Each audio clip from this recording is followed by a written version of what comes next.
ઉત્તરાયણ તો જતી રહી છે. હવે ગુજરાતના વાતાવરણમાં કેવા પલટાવવાના છે? આવનારો સમય ગુજરાતના વાતાવરણમાં કેવો રહેશે?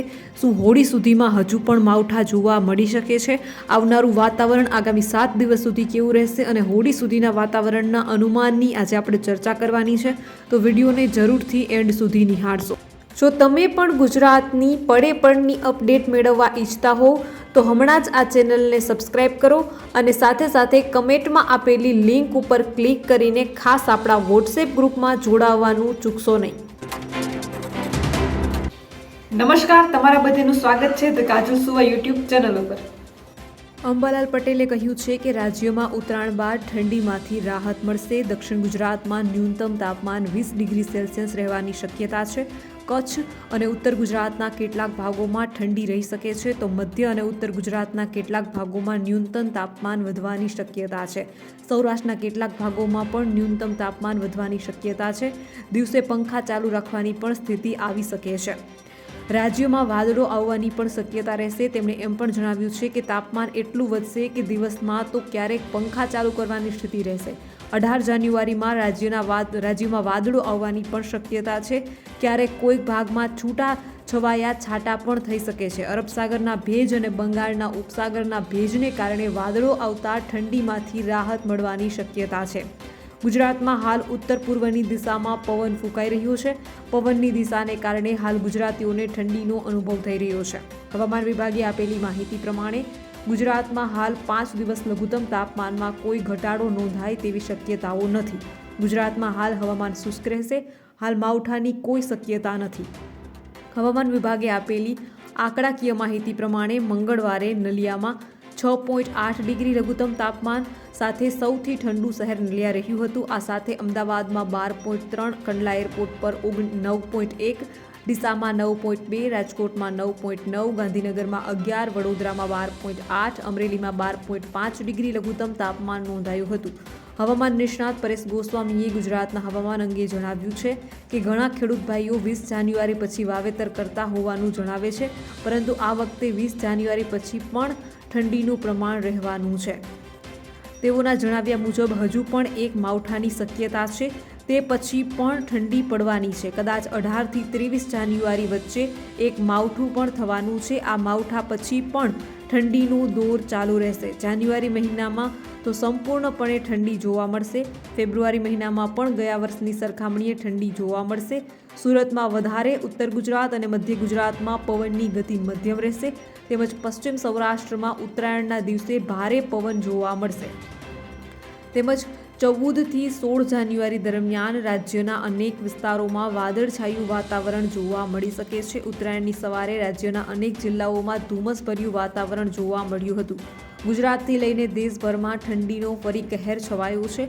ગુજરાતથી લઈને સમગ્ર દેશમાં ઠંડીનો ફરી કહેર છવાયો. ઠંડીનો કોપ વધી ગયો, પરંતુ આગાહી એવી છે કે આગામી 2 દિવસ આકરી ઠંડીનો અનુભવ થશે. 2 દિવસની રાહત બાદ ફરી ઠંડીએ જોર પકડ્યું છે. ગુજરાતમાં વિવિધ જિલ્લામાં તાપમાન 2 થી 6 ડિગ્રી ઘટ્યું છે. ઉત્તરાયણ સુધી કાતિલ ઠંડીનો અનુભવ થયો, ત્યારે ઉત્તરાયણમાં પવન કેવો રહ્યો તે પણ આપણે જાણ્યું. હવામાન નિષ્ણાત અંબાલાલ પટેલે કહ્યું કે રાજ્યમાં ઉત્તરાયણ બાદ ઠંડીમાંથી રાહત મળશે. દક્ષિણ ગુજરાતમાં ન્યૂનતમ તાપમાન 20 ડિગ્રી સેલ્સિયસ રહેવાની શક્યતા છે. કચ્છ અને ઉત્તર ગુજરાતના કેટલાક ભાગોમાં ઠંડી રહી શકે છે, તો મધ્ય અને ઉત્તર ગુજરાતના કેટલાક ભાગોમાં ન્યૂનતમ તાપમાન વધવાની પણ શક્યતા છે. સૌરાષ્ટ્રના કેટલાક ભાગોમાં પણ ન્યૂનતમ તાપમાન વધવાની શક્યતા છે. દિવસે પંખા ચાલુ રાખવાની પણ સ્થિતિ આવી શકે છે. રાજ્યમાં વાદળો આવવાની પણ શક્યતા છે. તેમણે એમ પણ કહ્યું છે કે તાપમાન એટલું વધશે કે દિવસમાં પંખા ચાલુ રહેવાની સ્થિતિ આવી શકે છે. 18 જાન્યુઆરીમાં રાજ્યમાં વાદળો આવવાની શક્યતા છે. ક્યારેક કોઈક ભાગમાં છૂટા છવાયા છાંટા પણ થઈ શકે છે અને અરબ સાગરના ભેજ અને બંગાળના ઉપસાગરના ભેજના કારણે વાદળો આવતા ઠંડીમાં રાહત મળવાની શક્યતા છે. નલિયામાં 7 ડિગ્રીથી નીચું તાપમાન ગયું છે. આજથી ઠંડી અને પવન વધશે કે ઘટશે? ગુજરાતમાં હાલ ઉત્તર પૂર્વથી પૂર્વના પવનો ફૂંકાઈ રહ્યા છે અને પવનની દિશાની જો વાત કરવામાં આવે તો ઉત્તરથી ઉત્તર પૂર્વની દિશામાં પવન ફૂંકાઈ રહ્યા છે. પવનની દિશાને કારણે હાલ ગુજરાતીઓને ઠંડીનો અનુભવ થઈ રહ્યો છે. હવામાન વિભાગે આપેલી માહિતી પ્રમાણે ગુજરાતમાં હાલ 5 દિવસ લઘુત્તમ તાપમાનમાં કોઈ ઘટાડો નોંધાય તેવી શક્યતાઓ નથી. ગુજરાતમાં ઉત્તરાયણના દિવસે સુસવાટાભેર પવન, ઠંડા પવનોને કારણે કાતિલ ઠંડીનો અનુભવ થયો હતો. મોટા ભાગના વિસ્તારોમાં પતંગ રસિયાઓએ વહેલી સવારે ઉઠીને પતંગ ચગાવવાનું ટાળ્યું હતું. ત્યારે આજે વાસી ઉત્તરાયણના દિવસે કેવો પવન અને ઠંડી રહેશે તે અંગે પણ હવામાન નિષ્ણાતોએ જણાવ્યું હતું. ગુજરાતમાં હાલ ઉત્તર પૂર્વની દિશાના પવન ફૂંકાઈ રહ્યા છે. પવનની દિશાને કારણે હાલ ગુજરાતીઓને ઠંડીનો અનુભવ થઈ રહ્યો છે. હવામાન વિભાગે આપેલી માહિતી પ્રમાણે ગુજરાતમાં હાલ 5 દિવસ લઘુત્તમ તાપમાનમાં કોઈ ઘટાડો નોંધાય તેવી શક્યતાઓ નથી. ગુજરાતમાં હાલ હવામાન શુષ્ક રહેશે. હાલ માવઠાની પણ કોઈ શક્યતા નથી.